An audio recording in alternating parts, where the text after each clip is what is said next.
KPU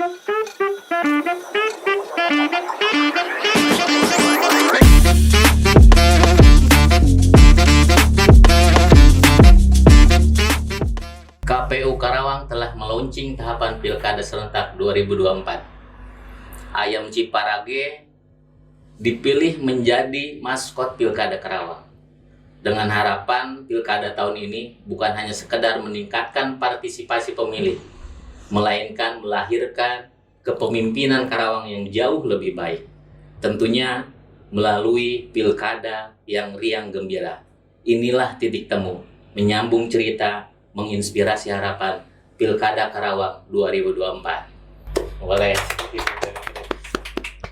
Di hadapan saya mungkin ini narasumber perempuan pertama ya yang hadir di titik temu. Gitu. Kalau kemarin kan host perempuan kita udah ada, Teh Marlin kan. Ini namanya juga hampir-hampir sama nih.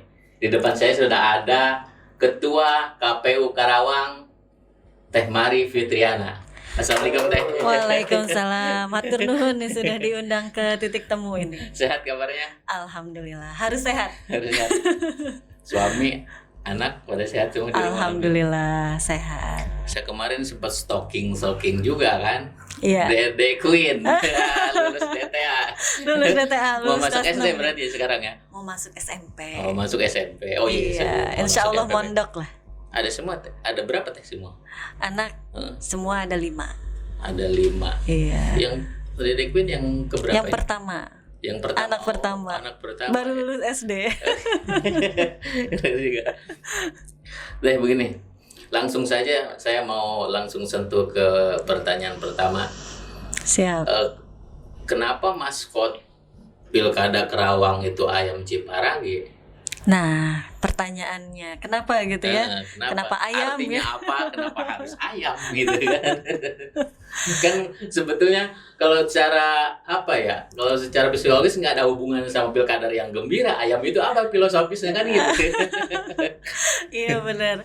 Jadi memang kenapa dipilih ayam Ciparage gitu ya. Ini satu-satunya ayam yang punya KTP loh.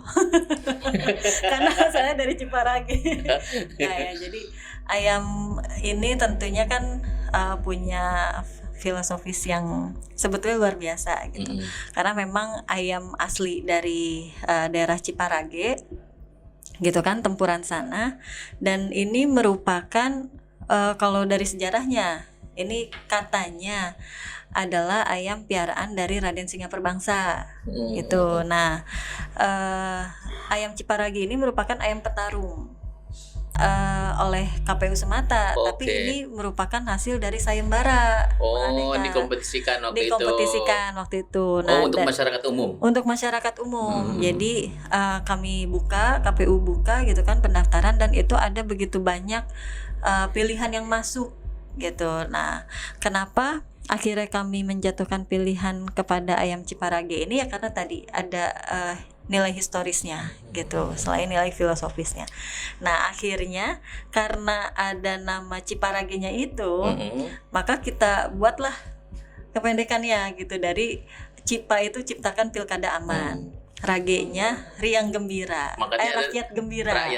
Makanya ada 2 maskot ya. Angkanya ada 2. Bukan hanya 1 ayam, 2 ayam ya. Jadi jantan dan betina gitu kan kita buatnya. Nah, yang Cipa itu ayam betinanya, yang Rage ayam jantannya. Ya sama juga dengan tagline KPU provinsi juga kan, pilkada yang gembira kan. Betul, kalau provinsi kan gemilang, gembira memilih langsung. Jadi kita menciptakan suasananya gembira lah pilkada itu, jangan sampai ada pusing, stres gitu kan.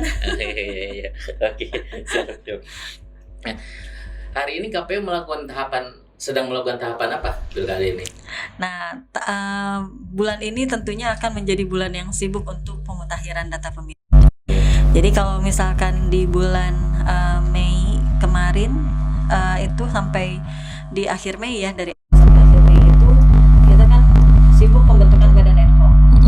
Nah, di bulan Juni ini kita sudah mulai dari akhir Mei, sebetulnya dari tanggal 31 kemarin penyerahan DP4, daftar pemilih potensial pemilihan, terus kita olah, dipetakan TPS-TPS-nya.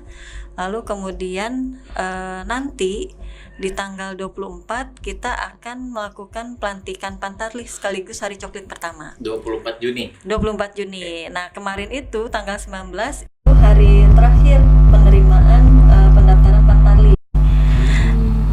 Ya, nah nanti dari tanggal 24 Juni sampai tanggal 25 Juli itu merupakan coklit. Jadi selama bulan Pantarlih melakukan coklit, pencocokan dan penelitian. Jadi data DP4 yang sudah dipetakan per TPS itu nanti cocokkan dengan kesesuaian data masyarakat yang realnya. Misalkan dari rumah ke rumah, satu rumah itu betul ada 2 orang, nama suami misalkan nama istri. Kalau betul itu sudah cocok datanya, nanti dimasukkan di aplikasi e-coklit, lalu kemudian ditempel stiker. Nah, kalau misalkan ternyata di situ ada potensi, misalkan anaknya nanti di tanggal 27 November usianya 17 tahun, nah itu nanti dimasukkan juga ke data. Ya, atau misalkan bapaknya, misalkan si suami gitu, kepala keluarganya itu statusnya nanti pensiun misalkan dari TNI atau Polri. Nah, berarti kan di tanggal 27 nanti misalkan beliau sebagai pemilih. Nah, itu dimasukkan juga sebagai pemilih potensial. Atau misalkan ternyata ketika coklit yang ada di daftar pemilih itu mereka tidak ada, pindah gitu. Nah, berarti itu juga harus dituliskan keterangan. Termasuk yang meninggal dunia Termasuk juga divalidasi yang kembali meninggal dunia. Okay. Apakah memang sudah meninggal dunia gitu kan, apakah betul gitu kan, dan apakah data dukungnya ada. Jadi kalau misalkan yang bersangkutan misalkan si A sudah meninggal dunia tapi kemudian tidak ada data dukungnya seperti akta kematian, nah itu kita KPU tidak bisa juga langsung mencoret, itu harus ada akta kematiannya, maka harus diurus dulu ke Disdukcapil. Ketua, berkaitan dengan coklit ini pengalaman saya pribadi ya waktu pileg kemarin lah. Nah, gimana? Biasanya kan kalau ada petugas datang ke rumah itu, dia di kartu itu, lembar kartu itu sudah ada nama kita, kan, berikut alamatnya. Tapi kok pengalaman kemarin saya itu petugas itu dia bawanya belangko kosong gitu loh. Jadi kita yang ngisi nama, alamat. Itu apa? Persoalannya apakah nanti di pilkada juga akan seperti itu, ada yang seperti itu? Saya juga bukan hanya pribadi saya, ada beberapa teman juga di beberapa kecamatan juga mengeluhkan hal yang sama. Kok ini begini, beda konsepnya dengan pemilu yang lalu itu gitu. Apa sih persoalannya? Enggak, harusnya memang sudah ada list namanya. Jadi petugas Pantarlih itu mereka nanti disediakan beberapa lembar kertas itu isinya data warga di satu TPS itu. Plus sama aplikasi e-coklitnya. Jadi di aplikasi e-coklit itu datanya sudah per TPS, daftar pemilihnya. Nah, nanti tadi di coklit gitu kan, dicocokkan apakah datanya betul ada atau tidak. Jadi bukan belangko kosong. Semoga enggak seperti yang saya pengalaman kemarin lah ya. Iya, itu TPS mana itu? Ada, saya TPS Ramperta di Sukamberta. Waduh. Saya pikir perlu atensi beda ini. Konsepnya begitu loh, iya kan? Dengan pemilu sebelumnya. Gitu. Ketua, kalau tahapan pendaftaran bakal calon sendiri tanggal berapa? Nah, kalau untuk pendaftaran bakal calon itu nanti di bulan Agustus. Kita baru buka pengumuman itu di tanggal 25 Agustus dan pendaftaran itu hari pertama di tanggal 27 sampai 29. Kemudian Agustus. tes kesehatan ya. Nah, gitu. baru kemudian ada verifikasi administrasi, lalu kemudian ada tes kesehatan gitu kan. Itu sampai di tanggal 21 September dan nanti kita akan tetapkan, KPU akan tetapkan di tanggal 22 September. Penetapan calon. Memenuhi persyaratan. Terus berkaitan dengan ini, berkaitan dengan data pemilih Karawang ada berapa sekarang? Apakah masih memakai pilkada ini memakai data pilpres kemarin atau beda lagi? Nah, kalau untuk data pemilih hasil pemilu itu kan kemarin 1.779.207 itu data pemilu. Nah, untuk pilkada ini berdasarkan DPT pemilu kemarin yang 1.779.207 ditambah DPK. Jadi totalnya itu ada 1.882.000-an. Itu. Jadi memang ada penambahan karena tadi DPT plus DPK. Ini basic data yang kita pakai ini yang 1882 ini. Yang akan dipakai nanti coklit. Nah, dari situ apakah nanti berkurang atau bertambah kan tergantung nanti setelah coklit. Iya. Terus berkaitan dengan partisipasi pemilih, waktu pemilu kemarin naik apa turun? Naik dong. Naik. Berapa persen? Jadi kalau misalkan dari pemilu sebelumnya itu kan di angka 80% ya. Nah, di tahun ini di pemilu 2024 82,7%. Jadi naik sekitar 2, sekian persen. Target Gitu. naik berapa persen lagi pilkada ini? Nah, kalau untuk pilkada tentunya ini kan agak lain ya. Karena di di Pileg 2019 lalu di Pilkada 2020 itu angkanya agak berbeda tuh. Kalau di Pilegnya 80 sekian di pemilunya ya, di Pilkadanya itu 70% sekian, berarti kan ada selisih 10% ya. Nah, di Pilkada 2024 ini kami tentunya KPU mengupayakan supaya minimal sama lah dengan pemilu 2024. Jadi mudah-mudahan bisa di angka 82% untuk partisipasi masyarakatnya. Ketua kan juga pernah jadi di PPK Teluk Jambe Timur ya. Betul, sebelum di KPU. Saya ingin tanya gini, budayanya kalau pilkada itu partisipasi pemilih itu apa ya? Dia itu lebih menurun ya. Faktor biasanya yang di lapangan yang ditemukan waktu saat jadi PPK itu apa sih? Nah, kalau misalkan apakah karena dia memang profesi kebanyakan bekerja kalau di kota atau ada hal yang lain gitu? Sebetulnya banyak potensi yang bisa menyebabkan masyarakat itu turun ya daya partisipasinya gitu. Pertama bisa jadi karena memang masyarakatnya sendiri yang enggan untuk datang ke TPS gitu kan. Terus yang keduanya juga karena mungkin masyarakatnya tidak memiliki keinginan yang kuat, kenapa sih harus memilih gitu kan. Jadi makanya kadang-kadang kan lebih turun gitu. Terus juga bisa jadi karena memang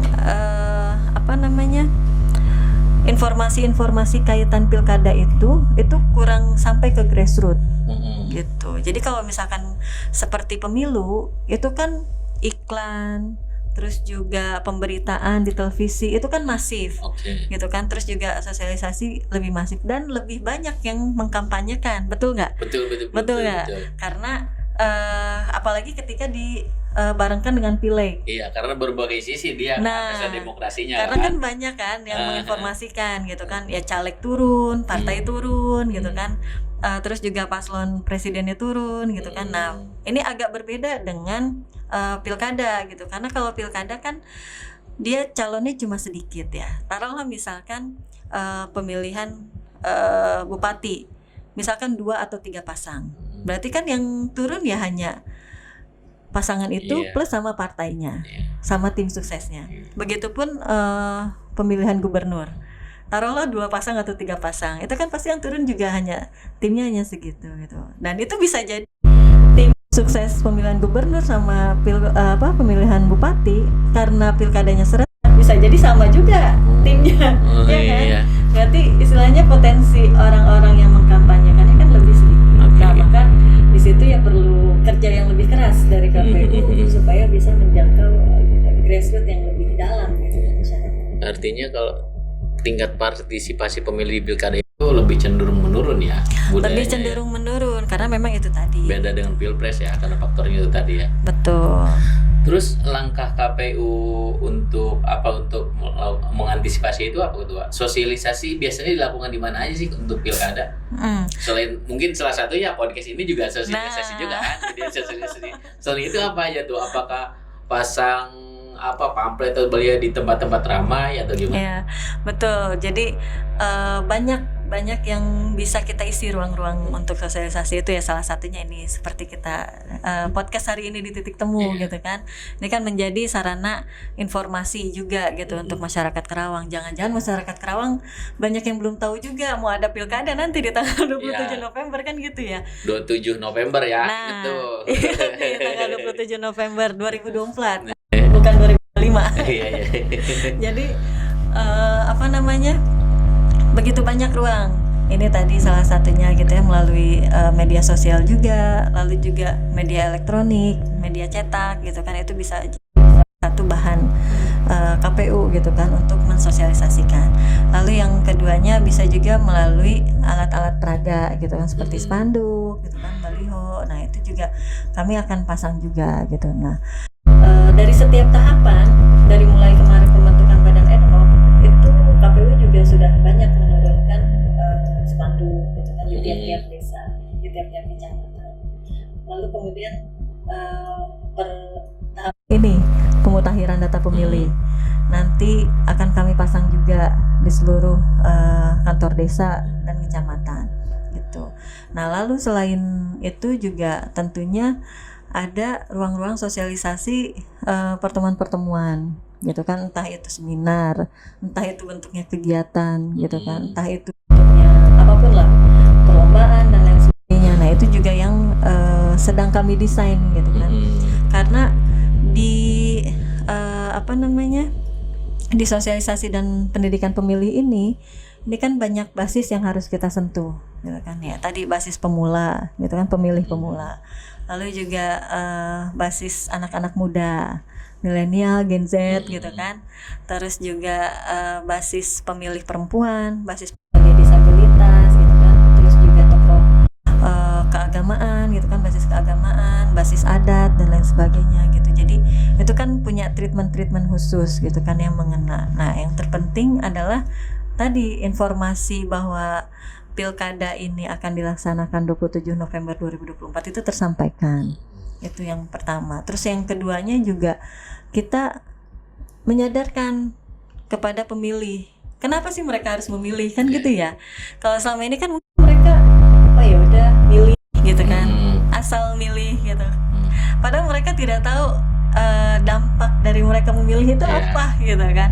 Nah itu yang harus kita sadarkan. Maka dari sosialisasi ke sosialisasi kita juga harus ada pendidikan pemilihnya gitu. Jadi kita berikan edukasi bahwa ketika mereka memilih, mereka menentukan masa depan mereka juga. Mereka menentukan masa depan orang banyak gitu. Dan mereka bisa menentukan juga masa depan anaknya gitu kan. Minimal anak lah gitu kan. Karena kan 5 tahun ke depan gitu. Jadi ada konsekuensi yang kita dapat ketika kita memilih.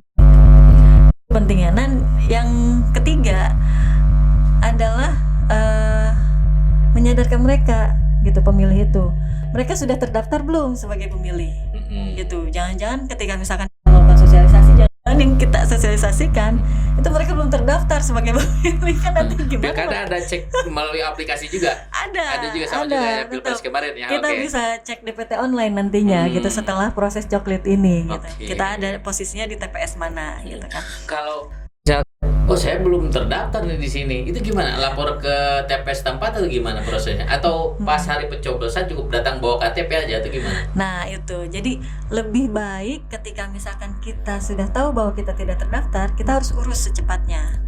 Nah mengurusnya bisa misalkan hubungi RT setempat atau datang langsung ke desa. Di desa itu kan ada PPS, panitia pemungutan suara. Ada 3 orang PPS dan ada 3 orang juga sekretariat PPS di kantor desa di seluruh Karawang. Jadi untuk masyarakat Karawang nantinya misalkan pas cek DPT online, kok saya tidak terdaftar ya gitu. Nah itu bisa langsung mengurusnya ke PPS ya. Atau ke Pak RT lah. Nanti Pak RT-nya atau Bu RT-nya yang mengurus ke PPS. Jadi jangan nunggu-nunggu pas hari pencoblosan dengan nanti bisa bawa KTP, jangan gitu ya. Masyarakat kita tuh kan kadang gini ya, santai deh, nanti aja gitu kan.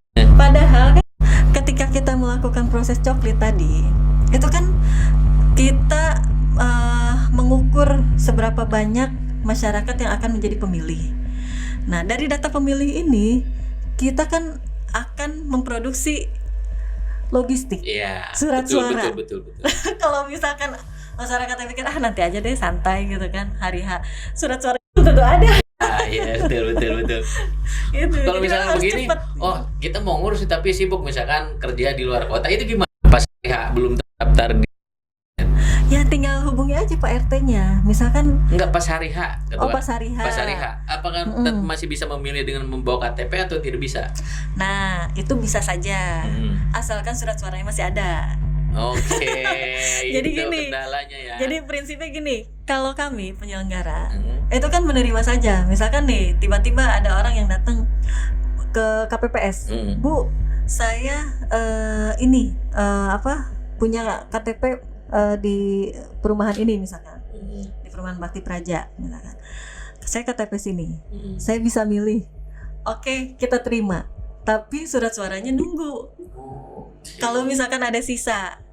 Oh, dia meskipun nanti mau milih nunggu sampai DPT yang sudah terdaftar selesai 15 dulu ya berarti. Biasanya itu DPK itu nanti di jam 12 sampai jam 1. Oke. Iya, gitu. gitu. Makanya tuh jangan nunggu nanti. Betul. Kalau di DPT online tidak terdaftar, segera hubungi KPPS kan, hubungi atau Pak PPS RT. atau Pak RT-nya lah, nanti biar Pak RT-nya yang ke PPS. Oke.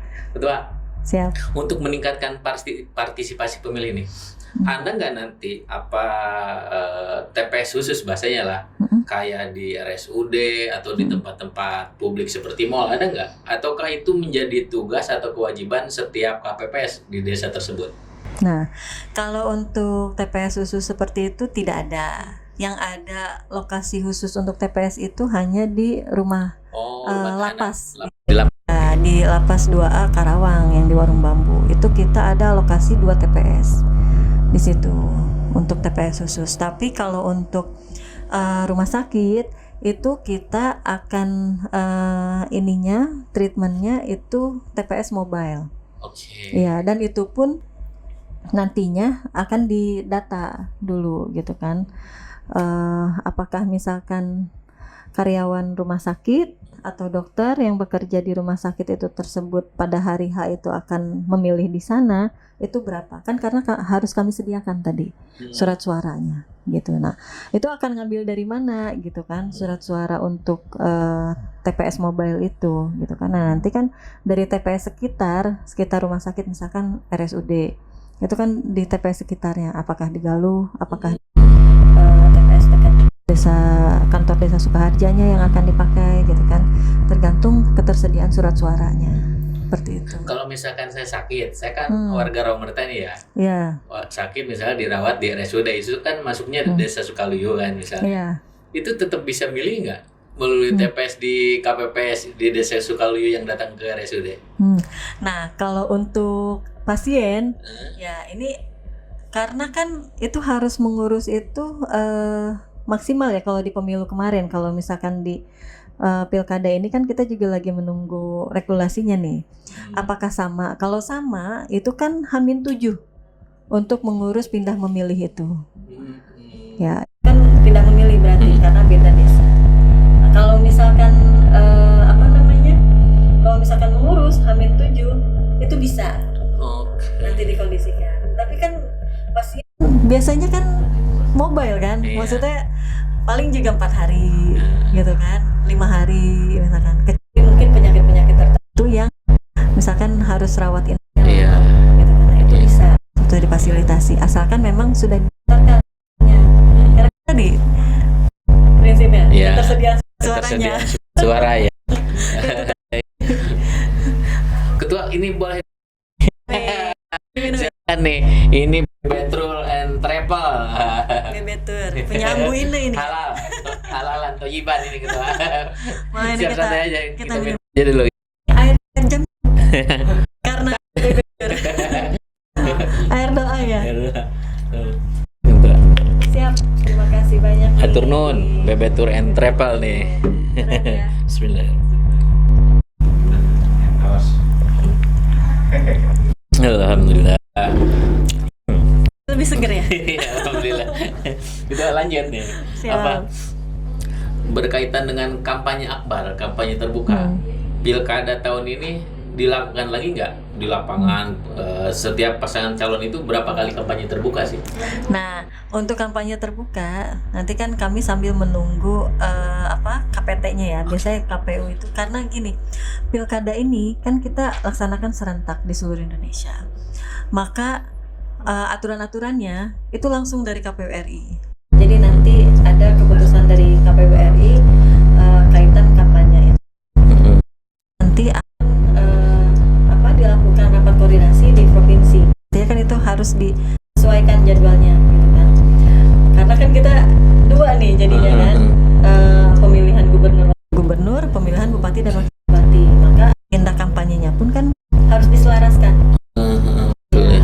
Jadi nanti kami pun akan menunggu apakah nanti kebagiannya 2 atau 3 kali atau berapa kali gitu kan, atau hanya 1 kali saja kampanye akbar setiap paslon. Nanti kita akan tunggu dulu Aturannya belum ada kalau mengenai betul tentang kampanye. Jangankan tentang kampanye, tentang pencalonan saja ini kita masih nunggu. Karena ini judulnya pilkada serentak sih ya. Pilkada Beda waktu pilkada Karawang tahun sebelumnya kan memang tidak serentak. Artinya tetap ada kampanye terbuka itu ya. Iya, serentak tapi waktu itu tidak serentak se-Indonesia. Iya. Waktu 2020 itu hanya 120 kabupaten kota kalau tidak salah. Nah, kalau di 2024 ini ada 500-an Oke. kota yang melaksanakan pilkada serentak. Se-Indonesia ya. Se-Indonesia Raya. Kalau ini biasanya debat kandidat TV nasional. Iya, itu nanti akan kami gelar 1 kali itu. Oh itu 1 kali. 1 kali. Nggak harus nunggu aturan ini dulu. Kalau itu mau udah pasti akan Itu sudah dilaksanakan. pasti, tapi memang untuk juknisnya nanti kita tunggu aturannya juga. Tapi yang jelas itu akan dilaksanakan 1 kali. Oke. Iya. Apa biasanya setelah DCT ini setelah DCT ya itu Masa kampanye itu masa untuk debat. Oh, untuk pas di debatnya. masa kampanye itu ya. Pas di masa kampanye. Oke. Tuh, maaf saya ingin menyinggung nih kabar yang Gimana? kurang mengenakan di pemilu kemarin kan. Oh, Di iya. Karawang. Apa nih? Soal PPK. Itu gimana terakhir kabar? Mereka masih dipakai lagi atau udah diganti? Iya. Ini soalnya kan ini berkaitan dengan apa ya? Dengan kepercayaan publik ya terkait dengan nanti target KPU juga yang akan meningkatkan partisipasi pemilih. Itu gimana kabarnya PPK yang bermasalah? Betul. Jadi pasca rekap di kabupaten itu kami kan melanjuti. Kami kan sudah bentuk juga waktu itu KPU itu tim pemeriksa etik. Jadi 4 orang yang terbukti melakukan pergeseran suara itu kita sudah keluarkan SK pemberhentian tetap. Gitu, surat keputusan pemberhentian tetap terhadap 4 orang tersebut. Jadi secara otomatis mereka sudah tidak bisa menjadi penyelenggara pemilu lagi. Nah, konsekuensi Bukan ini hanya di pemilu ini, berikutnya juga tidak bisa betul, mereka. dan tidak hanya di lembaga KPU sampai ke bawah, tapi juga lembaga penyelenggara pemilu. Termasuk di Bawaslu juga Termasuk Bawaslu, termasuk DKPP gitu. Jadi ini merupakan konsekuensi yang berat yang harus mereka terima gitu kan, karena sudah melakukan perbuatan yang melanggar gitu kan.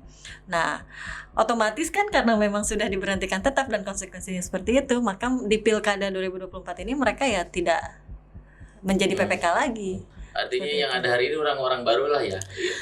Kalau misalkan prosentasenya itu ya ada orang lama, ada orang baru juga. Memang karena itu ketika kemarin proses pembentukan badan ad hoc itu kan melalui seleksi terbuka lagi. Jadi masyarakat bisa ikut daftar gitu kan. Nah, untuk PPK yang kemarin di pemilu 2024 itu selain memang mereka mengikuti proses seleksi pada umumnya gitu kan, CAT, wawancara, mereka juga ada penilaian track record dari kita gitu kan. Apakah kemarin di pemilu 2024 itu mereka track recordnya positif, artinya nilainya baik gitu kan, apakah negatif gitu kan. Ya kalau misalkan negatif kan berarti mereka nggak bisa lanjut. Nah, ketika positif ya mereka terpilih lagi menjadi PPK. Jadi kemarin juga saya baca sempat viral juga ya PPK yang bukan nyambi apa bahasanya, yang dia juga aparat desa, itu boleh atau enggak sebetulnya? Nah, kalau misalkan di aturan KPU, di PKPU tentang badan ad hoc itu maupun juga di Undang-Undang 7 2017-nya ya, terus di PKPU nomor 8 tahun 2022 itu bisa dilihat bahwa memang tidak ada aturan khusus yang melarang gitu kan untuk double job atau triple job atau jobnya banyak gitu kan, multiple job gitu kan. Mereka nyambi ibaratnya menjadi penyelenggara pemilu selama mereka bisa melaksanakan yaitu pekerjaan mereka dengan baik dan juga penyelenggaraan pemilu dengan baik gitu kan, pemilihan. Jadi nggak ada masalah karena memang di aturannya tidak ada yang dilanggar. Oh, Gitu. gitu. Meskipun dia perangkat desa nggak ada masalah sebetulnya. Nggak ya? ada masalah, Oke, nggak ada oke. masalah. Dua pertanyaan terakhir. Ah, apakah KPU menyediakan rumah sakit jiwa untuk antisipasi bakal calon para calon yang tidak menerima kekalahan? Itu gimana? Itu dia.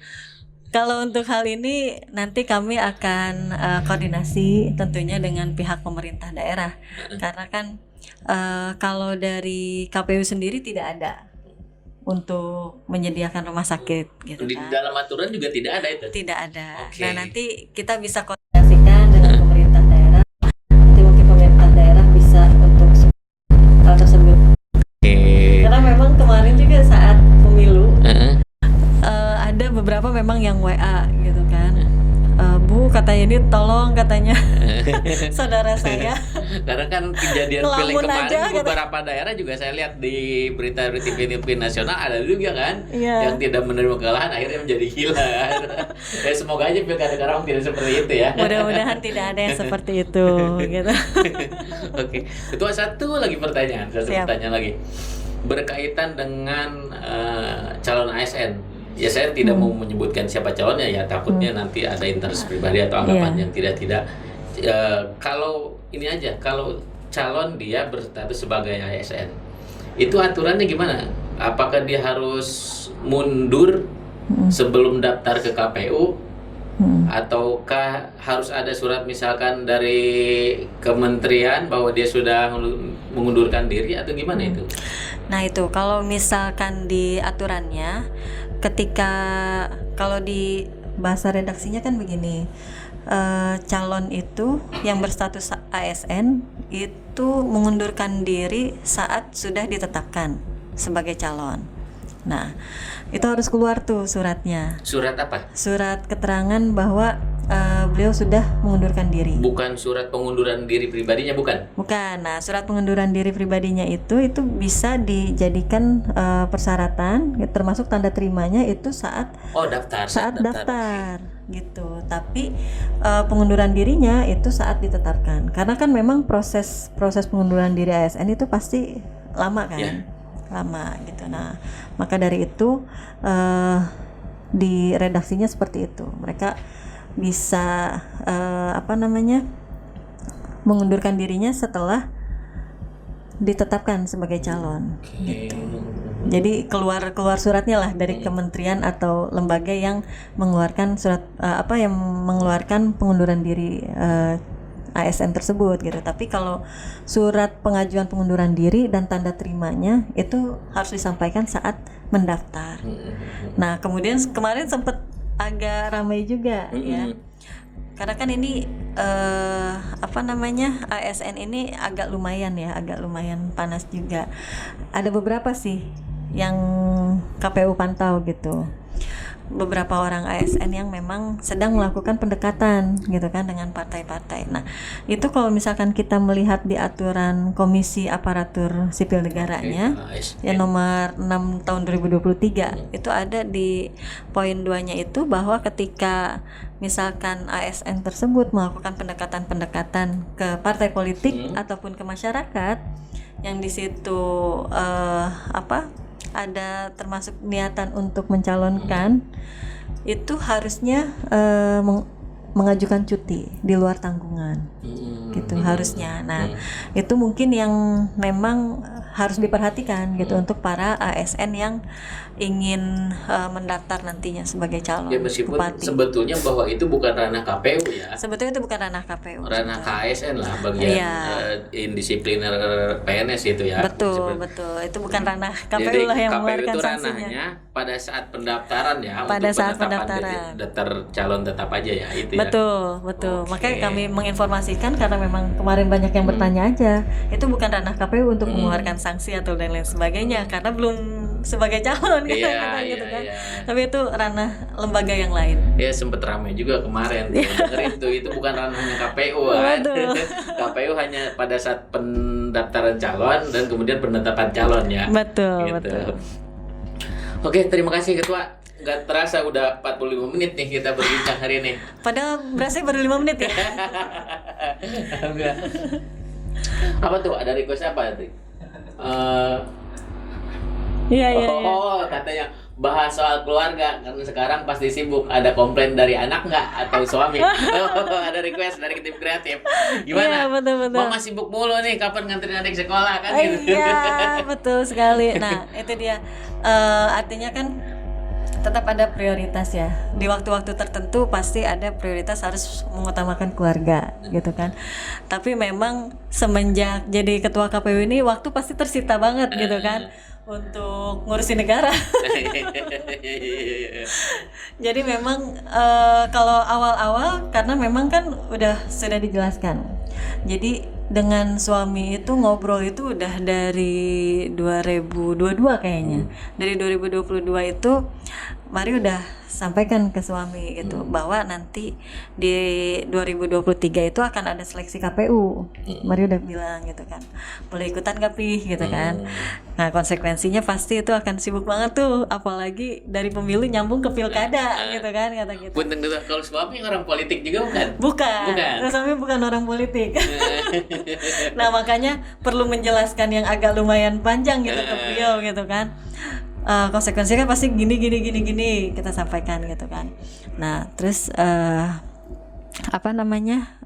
tapi setelah pilkada selesai pasti ngantornya akan normal pada umumnya gitu kan, kantor pada umumnya lah, masuk jam 8 pulang jam 4 lah gitu kan. Tapi kalau misalkan masuk masa pemilu sampai pilkada itu pasti nggak normal gitu kan.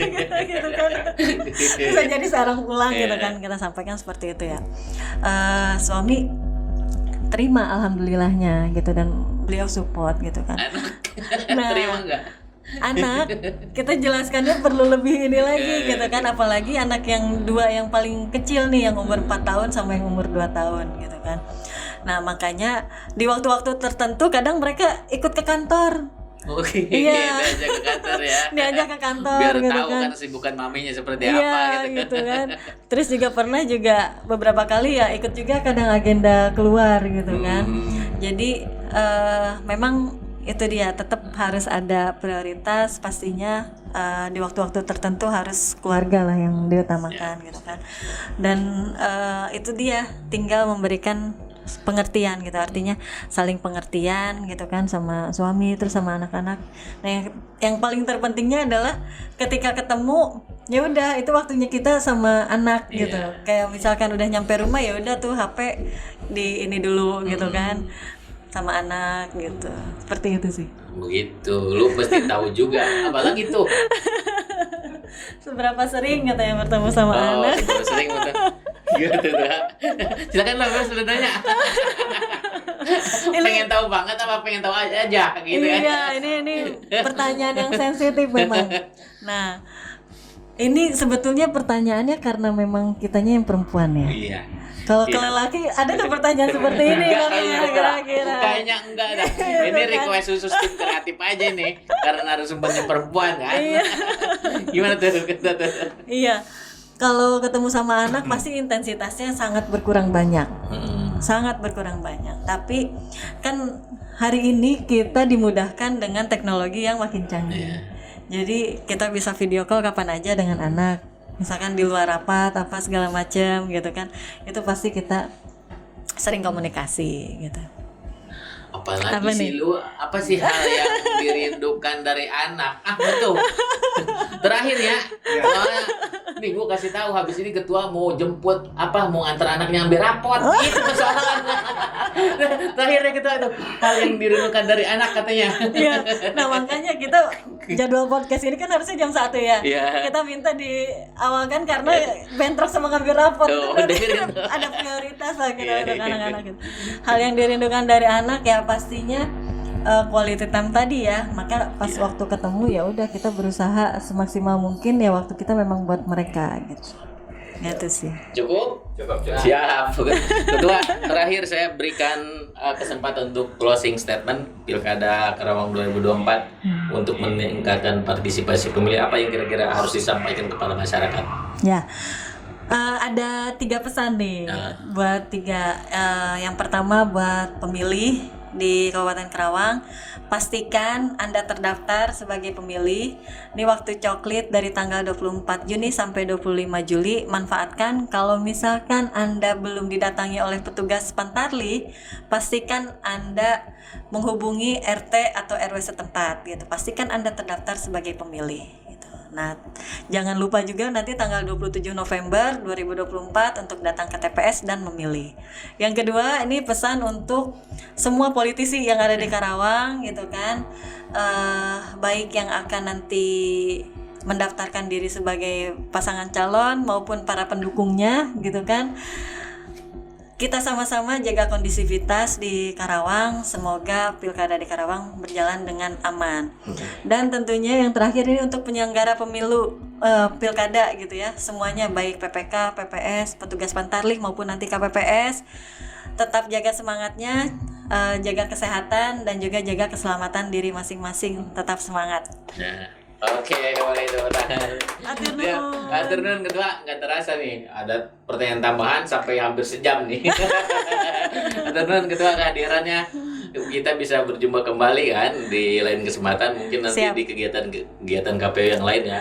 Siap. Tapi kiranya kalau ada bahasan isu yang kita anggap menarik, kayaknya bolehlah Ketua kita undang lagi ya. Siap, kapanpun untuk titik temu kita siap. Atur nuhun sekali lagi Ketua. Siap, Demikian sami-sami. perbincangan hangat kita bersama Ketua KPU Karawang Teh Mari Fitriana. Sampai bertemu di titik temu berikutnya. Salam. Yeay.